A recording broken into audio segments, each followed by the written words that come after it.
Hello everyone, DonTheCrown here, and this will be a real quick video where we go over what we've learned about Diablo IV Season 4 in the Campfire chat, and I'm going to rehash some of the information that we've gotten so far in the PTR and some other stuff. I'm going to try to make this a relatively quick video so you can know why people are so hyped for Season 4 and why Season 4 seems to be a huge step forward for the game. It's going to have people saying D4 good. So to start off, they had a whole bunch of different people on the podcast or the Campfire chat here, but they had specifically Colin Feiner here, who is the lead live game designer. And he got to talk a lot about like kind of the philosophy of kind of what they're doing and the changes that they have coming down the pike. And it looks really good. And one of my favorite lines from the entire Campfire chat was the fact that they want to be removing friction and keeping players in the flow of fun. And for me, like as a PoE vet, this is like kind of the opposite of philosophy I've seen from GGG. And so very excited about this because they made some changes to what we had in the PTR just to kind of like make things better and more fun. So Joe, for example, Pipiora here talks about how the game is about killing monsters and getting loot. And they really want to make loot fun to get and to deal with, and to make it like less of a hassle to have to deal with loot. And so I think they mentioned they don't want players like sifting through sand trying to find good gear. They want it to be a little bit more obvious, like making legendaries more powerful than rares, so not having to look through every single rare in your inventory. I think these are all really good changes.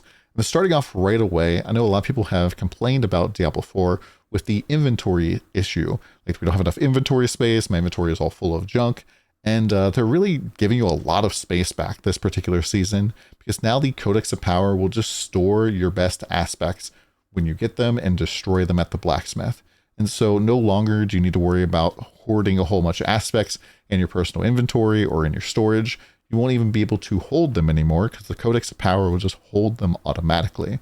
So if you find a legendary weapon that has your like main damaging skills aspect at max roll, all you have to do is break at the blacksmith, and then you'll be able to apply that max roll to your gear indefinitely for the rest of the season, or indefinitely forever in the Eternal Realm.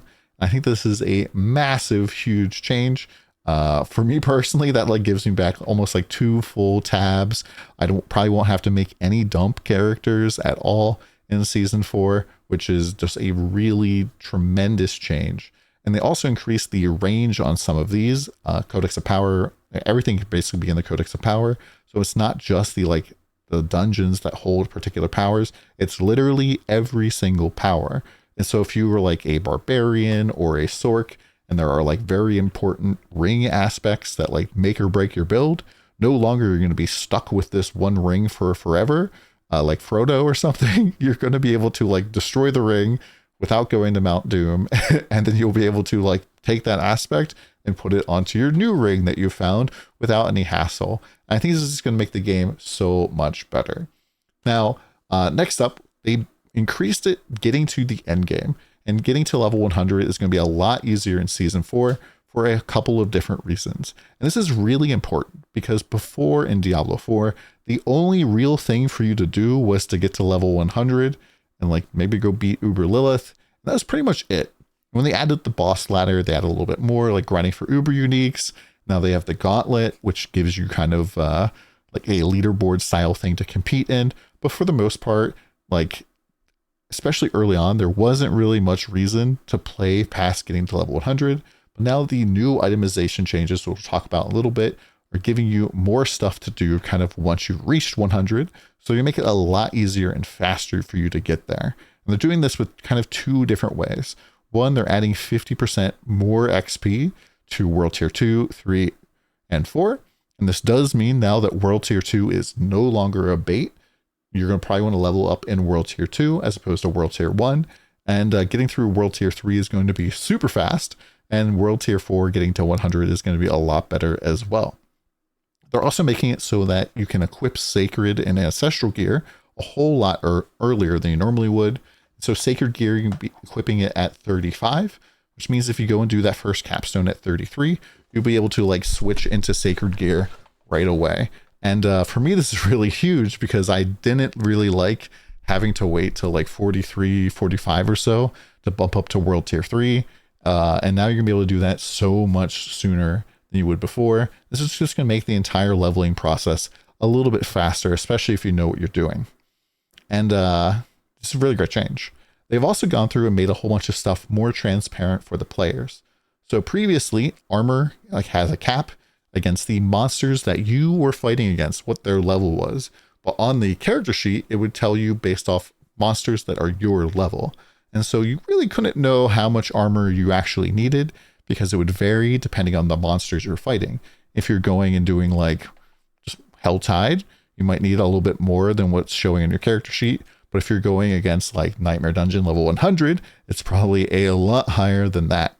And they're making it just a flat 9,230 armor. And once you get to that point, you don't need any more armor at all. It will not scale, but it will give you 85% damage reduction to physical damage, which is really good. They're also adding caps to other things that didn't really have caps before, like 75% CDR from gear.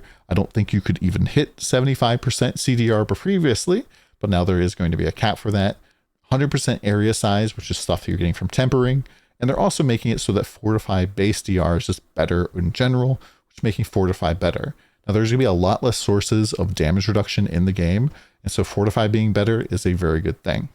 But this entire season, basically, what they've done is they've taken all of the dev time and all of the stuff that you normally expect from like a season and an ARPG, and instead of putting it into like a temporary season, for the most part, all of the dev time went into making itemization really, really good, which is why it's called the Season of Loot Reborn. But then on top of that, they've made Helltide insane, maybe too good. I have kind of like in the past been a little bit outspoken against Helltide. Like I'm not a fan of Helltide for the most part, and didn't really ever want to do it. And a lot of times when my friends would want to do Duriel rotations, I'd be like, I haven't been running Helltide and I have no intention to run it, so can't really help you all that much. I don't have the stuff to summon Grigor. And now I think Helltide is going to be a lot of fun. And the PTR was like playing it way more than anything else. And it's just going to be absolutely blasting. And I do think that the new gameplay loop is going to be a little bit insane. So I think that the loop is pretty much going to be, you're going to go into Helltide and you're going to start summoning the Blood Maiden like crazy. If you don't know what the Blood Maiden is, it's kind of like a local group summon for a boss. And basically it's similar to season 3, where there's kind of the Herald of Malphas, where people can like click on the things to summon the boss. And if you actually put in your materials to help summon, you get more loot, which encourages people to actually help summon. And I think people are just going to be killing this like crazy, because it's going to build up your threat meter, and you're going to summon tons of elites and other monsters on top of you. And so it's going to be insane. And when there's about 10 minutes left in the Helltide, you're probably going to get on your mount and open every single chest. Because, well, in the PTR, me and one of my mods were going around and just playing Helltide. We're getting about 1,000 cinders per like 20 minutes or so. And so they're increasing the rate of cinder drop rate to help out, because apparently people were suffering. So it's going to be a lot of cinders from that. And then on top of that, we'll talk about profane mind cages, which also increase your cinder drop rate. So I have a feeling you're going to get a lot of cinders, and you'll be able to get a ton of loot, not just from the Blood Maiden, but from basically opening every single box every single hour, and opening up all those boxes will give you the materials you need to summon the Blood Maiden in the next hour. And it's just going to be like a non-stop smorgasbord of loot and monster death and explosion, which is going to be pretty darn fun. Another big thing to note is that Helltide also gets its own whispers, like in season 2, where like the Bloodtide had its own whispers in it. Helltide will also have its own whispers, if it's anything like the PTR. And this is going to help you get the materials not only for summoning Grigor, but also summoning Varshan, which is going to make it pretty darn easy to go and get to Duriel generally. Now, this is probably later in the notes here somewhere, but there also is a chance for you to drop other boss summon materials from rares and a whole bunch of other things like the Blood Maiden here. And so it's also going to help you be able to get the materials to summon the other 2 bosses on the boss ladder, making it really, really easy kind of just to get up through the boss ladder and get those uber uniques. And so the grind of getting uber uniques is going to be a lot easier. And in fact, it's pretty much going to be super easy to get at least 1 uber unique that you desire, the specific one, very, very easily. Next up, changes for the pit. So previously, the pit is basically a new thing they're adding with masterworking. And so they're making it, it's like a endless dungeon type of thing for greater rifts. And you get special materials to help you do masterworking, which is the new system that is replacing the blacksmith upgrades. And they're kind of expanding it a little bit. So like you have to get a little bit deeper into the pit in order to get better materials. And I think this is a really good change because the pit kind of felt like very quick previously with good gear, I guess, from the PTR. And I like that they're kind of like adjusting it a little bit. But most important for me is that they are removing the 2 most powerful shrines from the pit, which is the artillery and the blast wave shrine, which means that no longer is like the meta for kind of killing the boss going to be finding one of these shrines, not killing the monsters around it, waiting until you're almost filled up your meter, then going back, taking the shrine, killing all the monsters, taking the portal to the boss and one-shotting it, which is kind of like fishing from Diablo 3. And so they're getting rid of this, which I think is a very, very, very good change. I don't really want to ever fish for rifts ever again. And I'm glad that they're kind of proactively looking at this. Also, they're making it so that masterworking can't fail anymore. So previously, masterworking had the ability to fail, and we had like the spreadsheets for how much all this stuff is going to cost, but it felt pretty bad to fail an upgrade, and it was kind of like honing from Lost Ark, if you would. And they just like thought it was unfun, so they just got rid of it. They did increase the costs to masterwork a little bit. We don't know what those are going to look like until later on, but it's going to be a better system, I think, overall. They also made it so the animations are kind of a lot more smooth, able to be skipped, and things like the milestone now shows you what you upgrade. And so the milestones are basically, you get 3 of them. Every 4th masterworking is going to increase one of the modifiers on your gear by 25%, and you can hit the same one 3 times if you're really lucky. And so this is really cool. It's going to be a lot of fun grinding these out and just getting just the perfect setup with everything. And then greater affixes are a new system where when an item is generated, either from hitting the ground or from gambling with the obals, it can have basically a max roll, and it'll be increased by 150% of normal. So if normally the cap for something was like 100 intelligence or something, the greater affix will be 150 intelligence. And so getting items with greater affixes is kind of going to be the end game, and you'll be able to get these a couple of different ways. Now, obals, which previously kind of sucked because it was basically just farming for your legendary aspects, are now going to be improved. So once you're level 100, you will always get max item power stuff from these.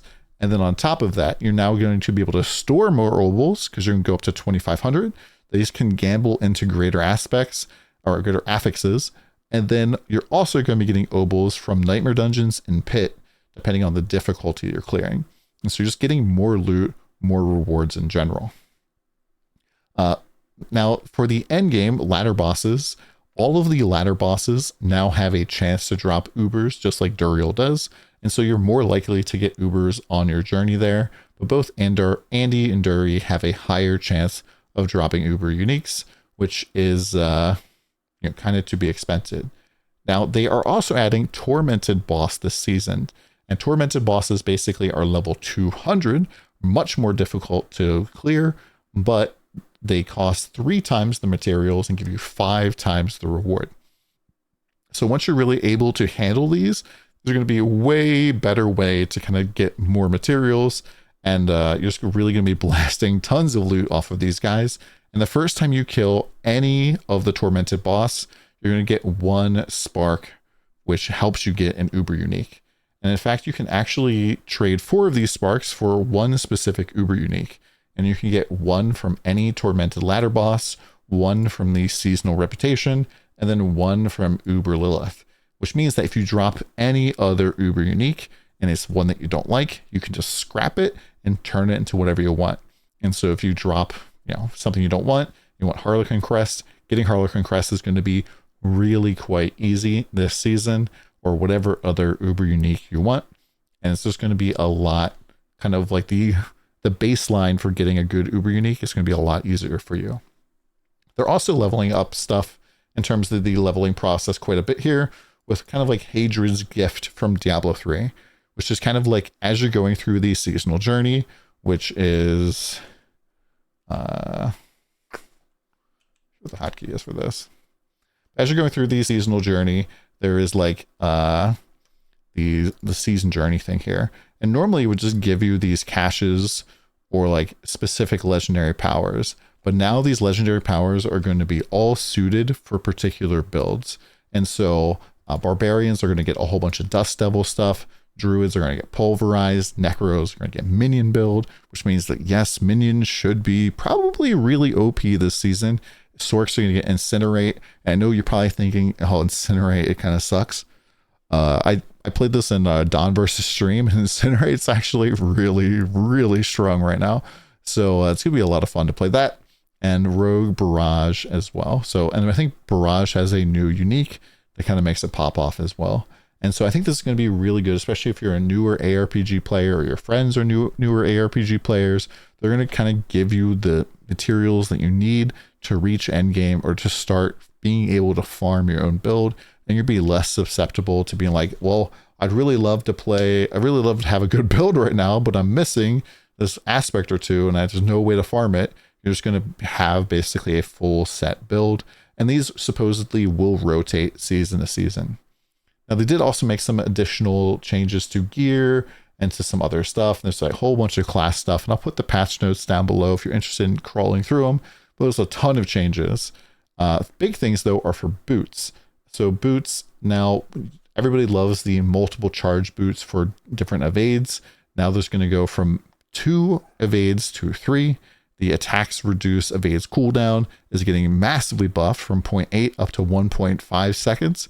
And so that's going to be a lot more viable to do than it was before. And then the evade grants movement speed affix has been increased from 50% to 125%. So it's going to make you very zoomy, and it's going to make those Sork boots way more attractive, especially because they increase the time that the Sork boot thing is active for.